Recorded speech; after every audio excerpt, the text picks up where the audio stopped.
आता बातमी आहे महाराष्ट्राच्या राजकारणातली। उद्यापासून विधानसभेचं विशेष अधिवेशन सुरू होणार आहे आणि सर्व आमदारांना उद्या शपथ दिली जाणार आहे। त्यासाठी विधान भवनामध्ये शपथविधीची तयारी करण्यात आली आहे आणि या शपथविधीच्या तयारीचा आढावा घेतलाय आमचे प्रतिनिधी सुनील काळे यांनी।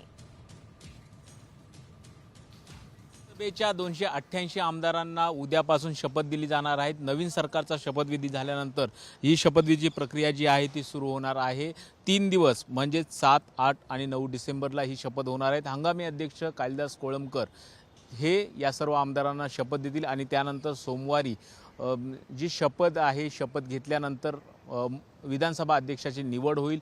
हा विधानसभा अध्यक्ष भाजपचा राहील आणि त्यानंतर विधानसभा अस्तित्वात येईल। आपण बघू शकता की या ठिकाणी विधान भवनाच्या परिसरामध्ये पोलीस बंदोबस्ताची तयारी सुद्धा करण्यात आलेली आहे आणि पोलीस बंदोबस्त तैनात करण्यात आलेला आहे। तर जी शपथविधीची तयारी आहे ती सुरू करण्यात आलेली आहे। 7 आणि 8 आणि 9 डिसेंबर या ठिकाणी विशेष अधिवेशन घेतलं जाईल, ज्यामध्ये या सर्व आमदारांना शपथ दिली जाईल। काल मुख्यमंत्री उपमुख्यमंत्री म्हणून दोघांनी शपथ घेतली आणि त्यानंतर नवीन सरकार अस्तित्वात आलं। आता विधानसभा जी आहे ती सुद्धा अस्तित्वात येईल आणि त्या संदर्भातली तयारी परिपूर्ण करण्यात आलेली आहे। आजच हंगामी अध्यक्ष म्हणून कालिदास कोळंबकर यांनी शपथ घेतली आणि त्यांच्या उपस्थितीमध्ये इतर आमदारांना त्यांच्या आमदारकीची शपथ दिली जाणार आहे। कॅमेरामन सुशांतसह सुनील काळे, साम मराठी, मुंबई।